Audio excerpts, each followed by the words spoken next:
This is Mandatory Listening, a podcast about the whats, whys, and hows of effective practical leadership shared by successful leaders and by your host, Dan Mann. Good morning and welcome to Mandatory Listening. My name is Emily Glazer. I'm Vice President of Marketing here at the Mann Group, and I am here with Kent Mann, and I do training and development also with the Mann Group. I'm Dan Mann. Good to be here. Great. Awesome. So today we are going to be talking about succession planning. I think a lot of you guys out there are probably rolling your eyes, hopefully not pressing forward. We understand that this is not a topic that's particularly popular for businesses in general, because I think it's kind of a taboo. And I wanted to start there and kind of ask Dan, why is succession planning the underbelly of a business? Why is it kind of a taboo? Why do people not want to talk about it? Well, it's coming face to face with your own mortality. Mm-hmm. You mean I won't be here at some point in the future? That can't possibly be the case. So if you're an entrepreneur, you've had this dream and it's kept you awake at night. It's driven you crazy at times. It's gotten you up early. It's had you working hard. It's had you sacrifice resources and time and sort of your baby. And so here you are now talking about not having that as your dream and that someone else might possibly take it over. So it's avoiding talking about something that's absolutely inevitable that is tough to plan for. Mm-hmm. Frankly, if you're an entrepreneur, the very nature of entrepreneurism that entrepreneurs have this bell curve of success where they're great. And because they're great, the company thrives. And then you get to a point where the entrepreneur can only do so well, and now we're in decline because I just can't keep up, and now I can no longer do all the things I used to be able to do, and I didn't properly transfer into others. So it's that very important moment of where companies either make it to the next level or are just done, and that's the most common reality. And so because of that, it's difficult, it's challenging. There's not a lot of there's not a template for this per se. Which is kind of ironic because I think that ultimately having a succession plan and being able to retire is everyone's ultimate goal. Ideally, that's what everyone gets to do. And yet you kind of shoot yourself in the foot whenever you're not willing to recognize that means it takes steps to get there. That's right. And those steps are a succession plan. Ultimately, in a perfect world, an entrepreneur has such a great business that 20 months later, after you've started the business, someone shows up and goes, "I will give you $1 jillion for your company." I get to walk away into the sunset and vacation wherever I vacation, and I've got money to do so. And that's just not the norm. Mm-hmm. So your company either isn't desirable yet, isn't ready for sale, or it's not what you intend. Therefore, you have to create a transition, a succession into the future. And, there are so many ways to do that. That's why we decided to spend some time on it this morning. Yes. Yeah. So the gist of what you're saying is succession is not an accident. Right. It's not fake. You got to make clear, conscious, direct steps towards succession. Otherwise, the goal of retirement and $1 jillion in your bank account is not just going to randomly happen. That's exactly right. So that's why we're here. That's what we're talking about. And hopefully even if you're starting your business today and you're in this business, you've been in your business for 1 year, the idea of planning for your succession is very healthy. It's a very healthy way to grow your business, to plan for the possibility of you not being in your business. It'll make you successful, help you be successful, whether that time is 2 years from now or 20 years from now. And I think it's also important to consider the other side of succession, which is who's stepping up to the plate. And I think in order to be effective in that role, you have to understand what's on the other side of it, too. Exactly right. And do they even want to be there? Yeah, exactly.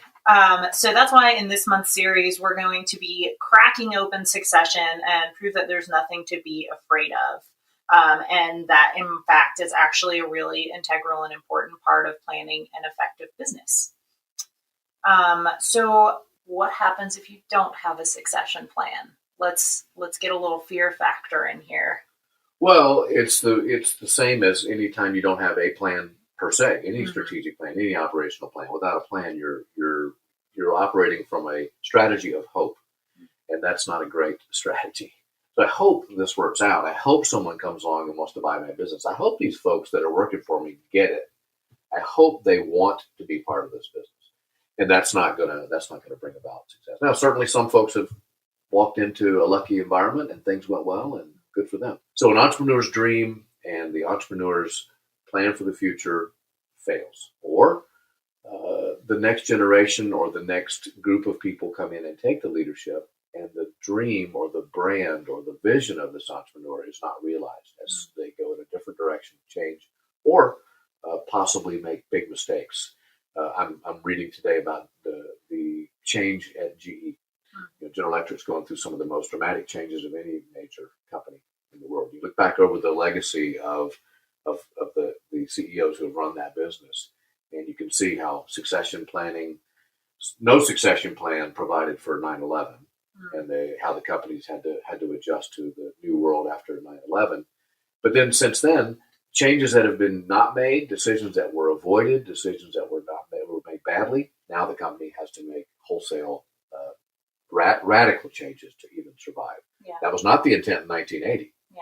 But now there's a new reality. And so the failure to plan means that you probably leave yourself open to risk and chance. Which no one likes. No one likes. No one likes risk or chance. I'll continue on that for a second. A lot of the retailers we work with are passion projects. Yes. Vans, for example, is this guy, a skateboard guy out west, and in Southern California, the skateboard culture. And that's a cool little small business that was originally in a guy's house or a garage or basement or something, and now it's this huge deal. It's incumbent upon them to keep that brand alive. Yeah. We have bike shops, we have outdoor stores, we have fishing stores, we have ski shops. People who got passionate about these businesses and built them in the 70s and 80s and 90s, and now they've aged out of that. They're no longer the young, vibrant entrepreneur owner. They're well-to-do. They've got money, but this business still has a lot of need and has a fan base. Yeah. And so now we're required to make a plan to make sure our customers are cared for and really fulfill the promise that the entrepreneur or the business made. I have a quick comment and may lead into a question, but it sounds like it's the difference between the Best Buys and the Circuit Cities of the world. The companies that either made a decision, whether it be small enough that we're going to invest some money in internet sales versus we're going to invest in our retail stores, and see what the difference between those two corporations. And quick question: how do you see succession inside of a corporate environment where there is no head? Let's say you're a VP of some department and you get promoted. You cultivate a succession plan for your position because you know what work needs to be done in that position. And so what's your take on succession within a corporate environment where there's shareholders, people above you, everything like that, where it's not so black and white, you're not getting rid of your baby kind of thing? Well, the larger corporate structure is actually a good model for a small business, because what a corporate structure would do, they'd make sure they convene a board. They've got stakeholders with perspective. They have the best interest. They're the guardians of the brand and the guardians of the profit center of the business. And so they have the perspective, the context, and the ability to look at this from a 360-degree view without actually being the day-to-day operators of that business. And so a small business can really learn from that. You've got to have stakeholders and people with perspective that can guardian the process, can guide the company through that process. And feel the pain when it doesn't go the way they want it to. So they're invested. That's exactly right. So I think at a corporate structure, you're going to have board and stakeholders and stockholders who are going to create accountability, make sure good decisions are made, vet those decisions, approve those decisions, and then see those decisions throughout the process. So that's really the model for the small business who has a tough time, as an entrepreneur in a small business, has a tough time seeing the perspective, having the context to know that this decision's good or bad. Absolutely. That's something that in the articles, which you can find on our website, mangroup.net, the articles that we've been working on this month about succession planning and interviewing people who have taken different steps as part of their own succession plan, most of them who have succeeded into a new role. So many of them say it's so important to have an objective perspective. So whether that's a legal team, whether that's you consulting with your friends and family, whatever that may mean, it's just a matter of having someone who's not completely invested. And so like Dan said, that's kind of like the same structure as a corporate, but adapting it to a smaller model just seems like having someone who's not buried in the thick of it is really important. That's right. Yeah. So let's talk about what kind of succession plans people with these small businesses can be considering. Let's begin kind of with the most obvious one, which is a buyout. How does that work? How can someone prepare for that? Why should they consider it? Yeah, a lot of folks go through a 25-year ownership of a business and decide, okay, it's time to retire. Who would want to buy me? And that's a tough play, frankly, unless you just happen to have the ideal business that's extremely profitable and it's on Main and Main, good location, easy to sell. So you can pursue that through a variety of options. You can certainly list your business everywhere from Wall Street to whatever internet site you want to find. You can go find yourself a business broker who puts the business on the market like you'd sell a house. I think it's an uncommon prospect for someone to come knocking on your door and say, I would like to buy you. And certainly not a retirement plan to enact. So going and finding someone to buy your business when it's time to get out of it, if there's no internal buyer, which is obviously the best choice, then looking for an external buyer is incredibly challenging and risky. Number one, is this person that's going to buy this business competent to run it? Is this person who's going to acquire my business committed as I was to my customers and really to my staff, to my team members, to the folks that have been here, to the community? So there's a lot of questions that are associated with that. A lot of folks pursue that path. The entrepreneur is put in incredible discomfort. Number one, they may get themselves a check, but they've now given up their dream, and it's in someone else's hands. Yeah, and they don't have, the external buyer may not have the same valuation that you do or that you expect or that you budgeted for. Let's say you've spent 25 years running this company and you have a set retirement goal and you've lacked in terms of looking for an internal buyer or an external buyer. And the first buyer that comes along values it at 50% of what you expected. And now you're in trouble and you have no other buyer. This is an unpleasant reality when, how dare you value my business at $750,000 when I think it's $7.5 million. Yeah. Look at all the sacrifices I've made. Well, yeah, your sacrifices totaled $750,000. Yeah. Some people think of it very objectively, and some people see the subjective and community value in a brand. So on one hand, this one's a dream come true. Someone shows up and gives you a check. On the other hand, and most likely, this is really an ugly and unpleasant reality where I'm being undervalued. I hand my business off to people that may or may not have the same dream or passion. These are outsiders that are just coming in to buy out my business, and I give up all control and the dream. This one's, I've seen so many of these go badly. So certainly the entrepreneur owner walks away with a check and they're done. Good for them. The business itself is significantly in pain. And I will tell you, my personal experience, having been inside a corporate structure at a men's clothing company in the Midwest, this was exactly the position of a family-owned business, 4 generations, 100 years old, that was acquired through a buyout, through a venture capital company, who within a very short time completely changed the business and ultimately ran it into bankruptcy. So here you have a 4-generation, multi-million-dollar business that's gone. Right. Because of that. So that's a common story. Yeah. So external buyout, although it sounds nice, probably not ideal unless you have a very special, very successful business. Or if you don't care about the future of your business, you want to you've worked hard and it's time to get a check. And if you can get a check, good for you. And that's okay too. But you're going to now be in the cold, hard world of banking evaluation and business evaluation, which may not be the numbers you want to hear. And that's the sad reality that you must face. So what about internal buyout? That happens sometimes. Someone is inside the company already, whether you as an owner have refined that person into the ideal candidate or whether they just happen to be there and they're interested. Let's talk a little bit about that. What does that look like? Well, you have a motivated buyer. You have someone who's been in the business, they've seen the business, they've worked hard, and now this is their chance. I think we're going to talk about that with one of our retailer clients who's had that same experience. Worked 25 years in the business and had a chance to buy the business. So for the owner, it's great. You've got a motivated buyer. Likely, that buyer may or may not show up with all the revenue they need, all the income they need. They may or may not be able to get a loan because they don't currently own the business. And that presents its own challenges. A motivated buyer who doesn't have the resources doesn't help the owner. So now the owner is forced to possibly carry the note and do the financing themselves, which doesn't really exit them from the business at all. And in fact, you're just as motivated now for the business to succeed as you were prior.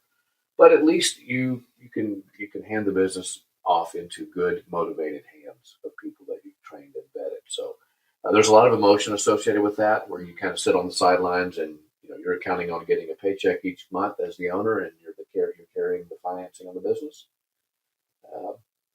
And so you see mistakes being made, or you see decisions being made by the new ownership that you wouldn't make. Well, that's a tough emotional position to be in.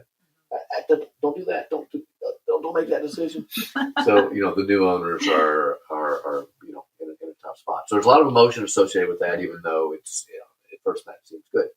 I've watched owners break up their business into different parts, sell the business to family members or longtime employees, and retain the ownership maybe of the space, of the real estate, and become the landlord.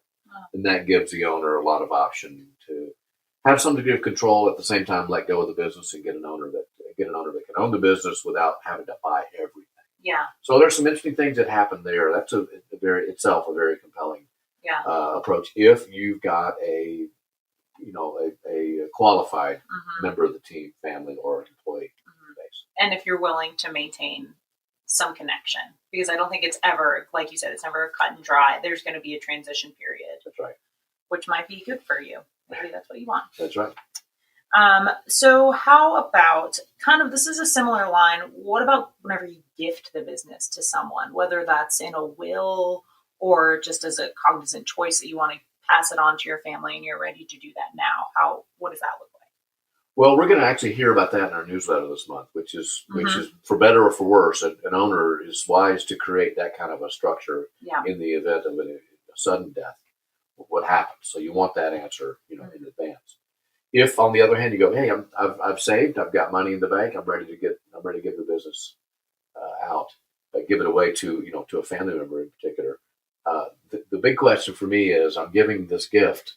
Does the gift receiver value the gift at the same level the gift giver does? Oh, I've been given a business. Okay, well, the receivers may say, geez, am I going to have to be tied to this business now? This isn't what I wanted. You mean I've got to work all those hours I've watched my parent work? And so it's, the question is, does the receiver want the gift? You've been given gifts before that you didn't want, right? Absolutely. Oh, thank you so much for this gift that now requires me to work 100 hours a week. Yeah. Thank you so much. Like a puppy. You get a puppy. Yeah. Or maybe more closer to home, a chinchilla. Yeah. I tried to raise this puppy and chinchilla, but I couldn't. So you get it now. Yeah. It's the gift of nocturnal pets. Enjoy that with my compliments. Yeah. I'm leaving now. And then we have a few more to go through. What about employee-owned businesses? I feel like this is a very different approach to some kind of succession plan. So ESOP, Employee Stock Option Program, is widely known, widely used, and I think I've read the stats. The vast majority of them fail. And wow. It is and I don't mean that to sound like it's a negative, because the ones that succeed are incredibly successful. So this is obviously a two-edged sword, and we're in work now with a retailer that's going through an ESOP, and that's Landry's Bikes up in Boston. And this one is, the owners can retain some percentage of the business, and then percentage of the business can go to the employees. And for those employees, and there are a number of those ESOPs out there that have thrived, because everybody in the business is totally focused on the P&L. They're focused on the branding. They're focused on the success. They're focused on profitability. It's just the emotion and the connection to ownership is strong. So an ESOP is a great option. It's a challenge to transition into an ESOP. Well, let's dig into why you think why you believe have seen the vast majority of ESOPs fail. Where does that stem from? Does that stem from human nature, or the fact that you have to get 50 or so more or less employees all on the same page? Like, hey, this is your income now, and this is this is your retirement and your livelihood. And it's exactly what you said, but it starts with the fact that you've got to bring. Let's say you're an employee, a business with 50 potential employee owners. the challenge of getting 50 equally committed, equally effective, equally proficient employees who can actually act as owners in the same space, thinking the same way, is its own challenge. And often, a lot of times in these small companies, the whether it be the manager, the owner, they're the most enthusiastic, the most personally invested, and obviously the drivers of the company, and may even be the best salesman. Let's say if they're on a retail space, the best salesman on the floor, they could be the manager. So then you get people who maybe aren't the most productive, aren't the producers, but maybe they bring another element that other people don't see the value in. And so then it's like, well, then they're hurting each other if they don't see each other's value to the company.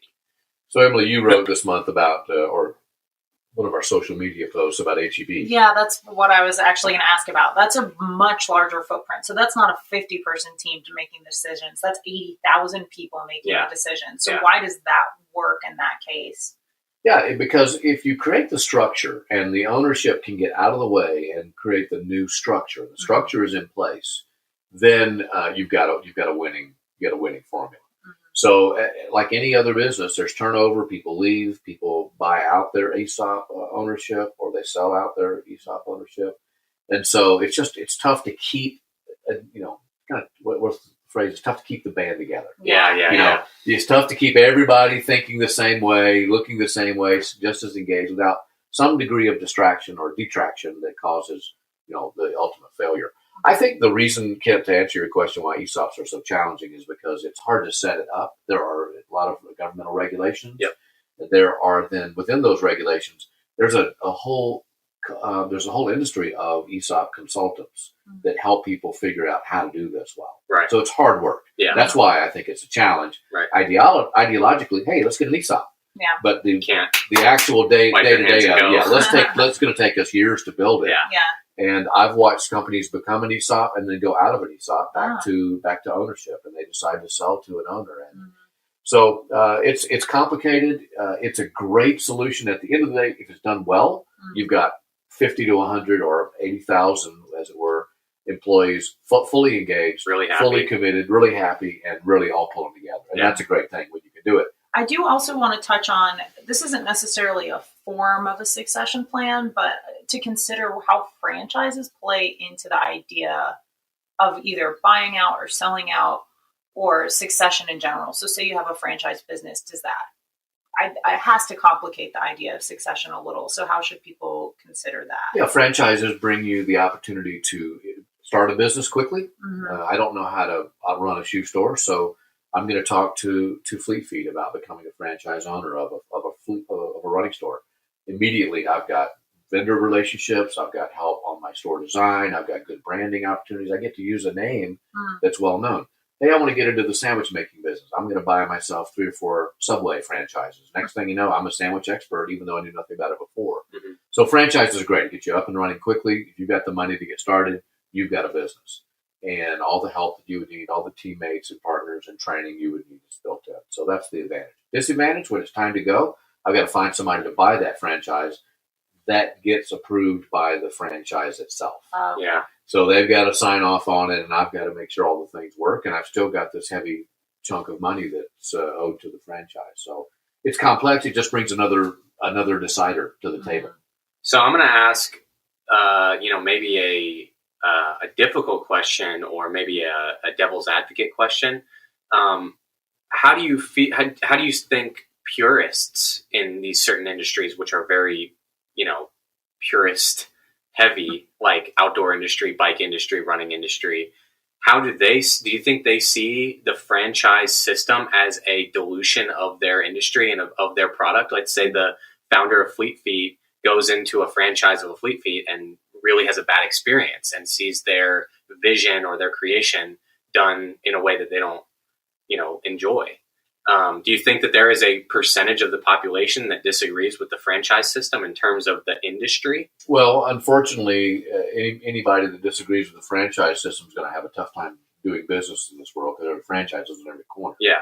So it's a working model, no question. It's successful. If you want to roll out your brand and have big impact and big money, the franchise model certainly is one great option to do that. You expand rapidly, you get a lot of people engaged in your brand, and you have some degree of control because the franchise model gives me a degree of control as a franchise owner. So in the case you mentioned with Flea Feed, if the founder or the owner of the franchise head didn't like what he or she was seeing, then I've got options. Yeah, I can exert pressure on that franchise right. to live up to the standard that we've set out, the contracts that are called for. And so just like a McDonald's franchise is, there's a standard associated with fries and burgers. I'm not saying it's a great standard, but it is the standard. Yeah. And if that's not met, then I'm certain there are ongoing tests and checks and balances to make sure those are being followed. If they're not, then the franchise has options to shut them down or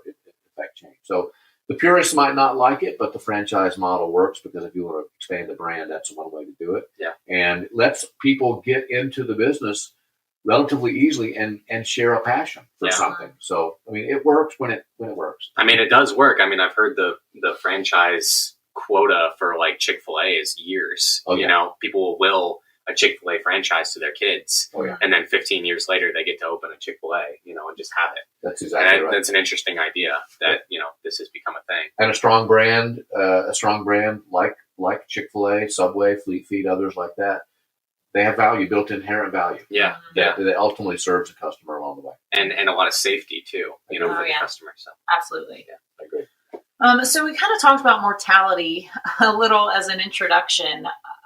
I think that this is absolutely the core of what makes this an uncomfortable situation. Is you don't want to have to address the fact that someday you're not going to be there to run your business. And I think that there are businesses out there who address that in different ways, whether it's gifting it to your children in your will, which again, we discussed on the blog this month, or just saying, whenever I'm gone, my business is done. Right? Some people make that choice. It's a decision some people decide. I don't know. I just really would like to get your opinion on what influences that decision. And if that's, I guess it's your business. You can do that. It's fair. You can say, I just don't want it to exist anymore. I think it's a little egocentric. Well, let me jump in because I think the at the root of this, and I actually know a handful of entrepreneurs with this mindset. Mm-hmm. And what makes an entrepreneur a great entrepreneur is that entrepreneurs are singularly focused, they're strong-willed, and they're determined. Mm-hmm. So, parentheses, stubborn. Yeah. Yeah. And so what makes an entrepreneur great also can cause, in this topic, some problems. Mm-hmm. I will not let someone else have this business. How dare someone believe they could do this business as well as I'm very competitive. Yeah. And I'm all encompassing. I can't let go. And that may be why they've been enormously successful, but it also means they're not built for the what happens after them or don't care. For some entrepreneurs, they have a business that their children just don't care about. Mm-hmm. It's either they don't care about it because it's not their passion. They don't care about it because they resent it for a year's worth of having to compete for attention. Yeah. Or they don't like it because it's just not their strength. It's not their work. It's not their passion. Completely fine. That leaves an entrepreneur with all these other options to consider for the legacy to matter. But frankly, as we know, for some entrepreneurs, legacy is not the factor. Mm-hmm. I did great and I'm done. Mm-hmm. And that's how it works. So I think ultimately the death, element of succession is going to happen. And you've got to face the fact that you've got a business here with expenses, with resources, with assets and liabilities that have to be addressed. And for every entrepreneur, we've got to tackle that. Exactly. Because I think that's what my question is even if you do say, I don't want my business to exist anymore whenever I'm gone, that's fine. But you still have to plan for that, right? Because there's still going to be a business there and someone has to deal with it. Right. So do you think that that's actually, in a lot of ways, more complicated path? That's not very fun. Yeah. It's not interesting to think about. It's like planning a will. Yeah. No one likes that, especially if you make a living will. There's nothing fun about all of that. But that's what happens. That's what we have to do. And so for the benefit of our customers and our current clients, it's the way we have to act. Fun. That was fun. Yeah. Let's move on to a So let's rephrase succession into something that's a little bit more palatable for most business owners. which is the word retirement, which is much more fun to say than the other options that are around succession. Ooh. So if we rephrase it as retirement, why do you think that that's a phrasing that people are so much more open to? And why is a succession plan still really important whenever you're considering retirement? Well, at the end of your life, you look back and go, I planned well. Yeah. I executed well. I made provision. People were not in pain as a result of what I did. I actually brought good to the world. And so there's the retirement piece means I planned to stop working and take some leisure time off, and my plan came around. Mm-hmm. And so from my perspective, retirement is just the culmination of great planning, a lifetime of planning and preparation for your later years when you're going to be, in my case, hang gliding and learning to surf. Mm-hmm. But for everybody else, knitting and sitting outside. Big game hunting. Yeah. Your slower years. Yeah. So what are some tips that you would offer to business owners who are considering, basically someone listened to this podcast, they've realized that they do need to do this and it's not scary. Where should they begin? What are the first tips you would give them? Well, you have to think about your business and what do you want for your business. So there's so many options here. Now, the question is there someone in your business you want to acquire the business? Do you want to, is the play for you a big sale and you're looking to close out, sell the business, flip it, and move into something different? So the first thought is, what do you want? What do you want to happen? Is this a legacy you'd like to last? Does it go to the family? What's your plan? So that's first. Is the hard question for most of us to ask. A lot of entrepreneurs enjoy asking the question, what do I want? And so that's the first question. And then secondly, like any other year for an entrepreneur, let me build my strategy. What's going to happen this year? So let's think about this as a 3-year plan, a 5-year plan, a 10-year plan, whatever it may be, and begin building that plan and putting that into effect. As we'll see with Wheel and Sprocket, one of the best things about the bad thing that happened with Wheel and Sprocket was that the owner had made a plan, and there was a plan for this kind of an eventuality that really helped them take steps. When you're faced with the future, just taking an unpleasant future, taking one step at a time is often the way. And it really helps if you've got a document that says, here's the step, and here's the plan. Yeah. So it's a soul searching decision about what you want, and then once you've decided what that want is, sit down and begin creating and building that plan and getting it into print. Mm-hmm. Absolutely. And I think it's important that we recognize the fact that part of the reason we wanted to talk about succession plans is because we're currently kind of in the trenches of not planning ours, but implementing it as a step-by-step. So let's talk a little bit about what that looks like for us. For the man group? Yeah, long-term. Well, we're all looking at you, Ken. Yeah. What? Oh, we're still doing the podcast. Oh, I forgot. Sorry. Yeah. So, 63-year-old business owner, and I've got, my youngest is in the business, Kent, 23, and a business degree. So in a perfect world for me, it's a 7-year play to give me time to wind down my working years, and for Kent to reach the ripe old age of 30. And, for us, it's a question of, is this something that Kent, is good at and wants to do? And then if so, we've got a nice period of time to enact it. So from my perspective, I'm going to be out of this business in 7 years, one way or less, one way or the other. And so my ultimate goal would be, of course, with a name like the Man Group, be lovely to have a new owner with the last name of Man. Convenient. But a lot of that has to do, you can address that because I've made clear about not putting undue pressure on this. It's something you got to want to do, something you're excited about, something you're good at. And if all those things are there, here's an opportunity for you. So, how does it land on that end of it? Yeah. And let's hear from you on that. Yeah, I mean, it's graduating college. I'm sure everyone that isn't immediately going back to school for a master's program has some sort of soul searching in some sense that you gotta decide okay, I've seen college, I've seen higher education, I've seen what people are doing, my peers, what they're doing with their lives. Do I want to take this step and join the corporate workforce like the majority of people do? The kind of going to go into the man, or do you want to experiment and go your own path as an entrepreneur? And in my case, it's a little different because I've seen both. I have worked normal jobs. I've worked, on the retail floor. I've worked in the outdoor space, and the whole time I'm growing up parallel to this entrepreneur world and seeing my own father create something that he's passionate about and seeing it as something that could potentially be mine one day. It's a lot of pressure. It's a lot of you have to be extremely honest with yourself. Is this something that you want to do? Is this something that you are personally good at? And determining your own strengths and your own wants and desires. There's nothing wrong with that, but you have to be honest. You can't just yeah, maybe, or yeah, I'll see, or whatever. You have to be very intentional.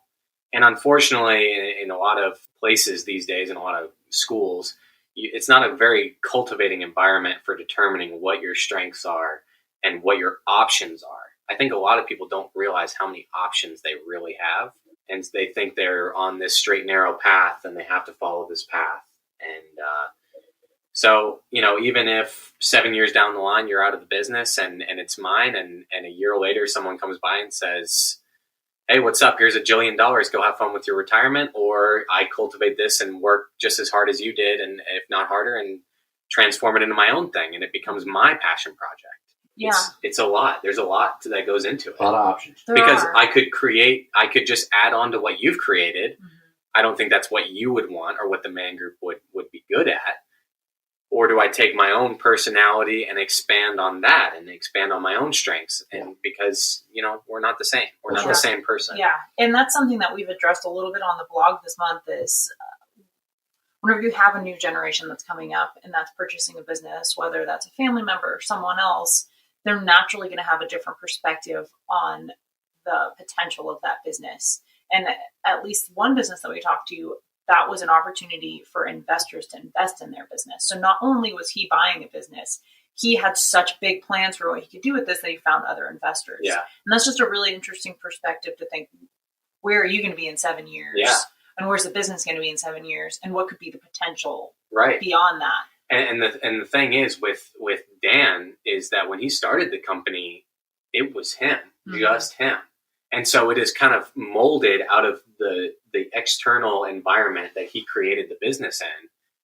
And I'm in a completely different state and will be, 7 years from now or less. Mm-hmm. And I have employees and I'll have, shareholders, not actual shareholders, but people with a stake in the company that will suffer if I don't make the right decisions. And I think the Man Group was created in a different environment. So it has to take its own shape and it has to take its own form because there's a lot more pressure than because if Dan failed, it's just him failing. Mm-hmm. If I fail in 7 years from now or whenever, it's however many employees we have then. Yeah. So it's always, I think at the beginning, almost all entrepreneurships begin as an ego kind of thing where you've had this passion, you have this skill set, you have a strength that sets you apart. And then it carries you into something completely different. Yeah. And I mean, I've seen the Man Group firsthand transform itself, and I think that's what we're all about. Yeah.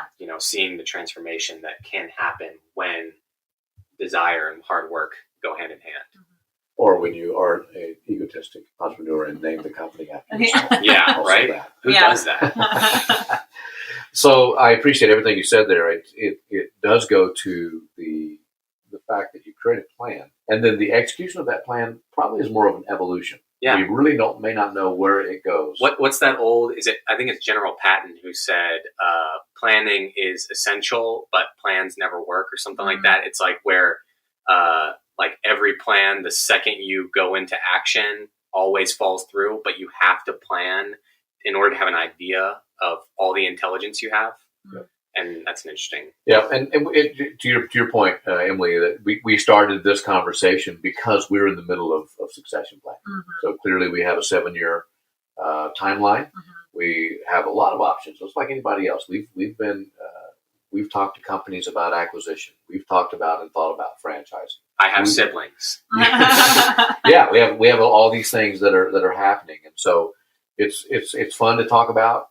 And at the same time, there's a ticking countdown clock of 7 years that at a minimum, or excuse me, at a maximum, that says this is the change we're making and we're committing. So I don't know that we've got all the answers, but we have a lot of questions, and that's the beginning of this. So it'll be interesting for you to see how this goes. It'll be interesting for us to see how this goes, and we're going to learn together. Yeah, give it some of your thought and see where you're at in this idea, if you're a business owner, or if this is something that's on your radar. We're going to be talking about it. We're going to throw a lot of ideas at you. We're going to give you a lot of insights and examples of people that are doing this. And hopefully it continues to have great growing businesses. For sure. Yeah. All right. Well, I think that's it from us today. This has been Mandatory Listening on Succession Planning. Thank you so much for tuning in, and you'll hear from us soon. That's it for this episode. You can find Mandatory Listening on iTunes or wherever you get and subscribe to your podcasts. We'd love to hear what you think, so make sure and leave us comments on iTunes or on our website at mangroup.net, where you'll find all of our episodes. That's MANNgroup.net. Thanks for listening.